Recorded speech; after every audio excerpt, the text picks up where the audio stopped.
جدوجہد کے بعد آپ کے بزرگوں نے، اس کے بعد کی نسلوں نے اور اس کے بعد کی نسلوں نے، لگ بھگ 3 نسلوں کا سیاسی سفر ہے اعظم خان صاحب کا رامپور میں۔ یہ آواز اتنی مضبوط کی اور اس کو اتنی طاقت دی، اور اللہ نے ایسا کرم کیا کہ یہ آواز صرف رامپور کے عوام کی آواز نہیں رہی، بلکہ یہ آواز اتر پردیش کے کمزور اور مظلوم لوگوں کی آواز بن گئی۔ یہ آواز ہندوستان کے کمزور اور مظلوم لوگوں کی آواز بن گئی۔ اس آواز کو کمزور کرنے کی ایک سازش ہے۔ 4 سال سے ایک فرضی مقدموں کا سلسلہ ہے، ایک بہت معمولی مقدمے میں یہ سزا، اور اس کے بعد اسمبلی کی رکنیت ختم، اور اس کے بعد ووٹ کا حق بھی ختم۔ ان حالات میں یہ آج الیکشن ہو رہا ہے جہاں ہم اور آپ سب کھڑے ہوئے ہیں۔ ایک بہت معمولی سا خدمتگار اعظم خان صاحب کا رہا ہوں۔ 40 سال کی سیاسی رفاقت ہے، آپ کی سرپرستی میں قدم سے قدم ملا کر کام کیا ہے۔ یہ آپ کا بھروسہ ہے جو میرے اوپر جتایا ہے۔ میں ایک چہرہ ہو سکتا ہوں، عاصم راجہ ایک نام ہو سکتا ہے، ایک چہرہ ہو سکتا ہے کچھ قانونی مجبوریوں اور ضرورتوں کی وجہ سے، لیکن میں نے ہر موقع پر یہی کہا ہے کہ اعظم خان صاحب کو رامپور کے عوام نے اپنی محبت کے رشتے کی بنا پر اور ان کی خدمات کی بنا پر 10 بار اس شہر سے ودھایک چنا ہوا ہے۔ 11ویں بار بھی ودھایک عاصم راجہ نہیں ہوگا، اعظم خان صاحب ہی ہوں گے اور ہمیشہ اعظم خان صاحب رہیں گے۔ بہت اہم فیصلہ لینا ہے رامپور کے لوگوں کو۔ ایک دوراہے پر کھڑے ہوئے ہیں ہم لوگ، پورا شہر ایک دوراہے پر کھڑا ہوا ہے۔ ایک راستہ آپ کے اس روشن مستقبل کی طرف ہے کہ جس راستے کی طرف ہماری رہنمائی آدھی صدی سے یہ عظیم قیادت کر رہی ہے، اور ایک راستہ اس اندھیرے کی طرف ہے جو اس قیادت کو کمزور کرنے والے اور آپ کے مستقبل سے کھلواڑ کرنے والے آپ کو لے جانا چاہتے ہیں۔ بہت اہم فیصلہ ہے، آپ کو ان 2 راستوں میں سے ایک راستے کا انتخاب کرنا ہے۔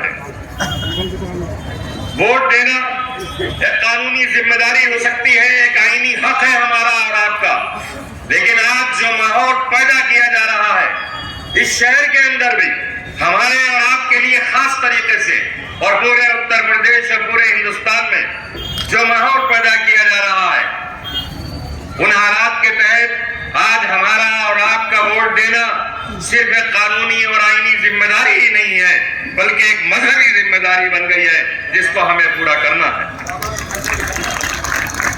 بہت اہم موڑ پر ہے۔ ہو سکتا ہے میرے بہت سے نوجوان آنے والے وقت کی نزاکتوں کو نہیں سمجھ پائیں، انہیں اندازہ نہیں ہو کہ کیا ہونے والا ہے، لیکن دنیا دیکھ رہی ہے کہ مستقبل میں کیا منصوبے ہیں ان سرکاروں کے اور بھارتیہ جنتا پارٹی کے۔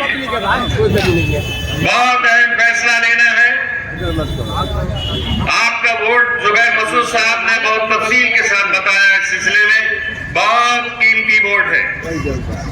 ایک ایک ووٹ پولنگ بوتھ تک پہنچنا چاہیے، مشین میں پڑنا چاہیے۔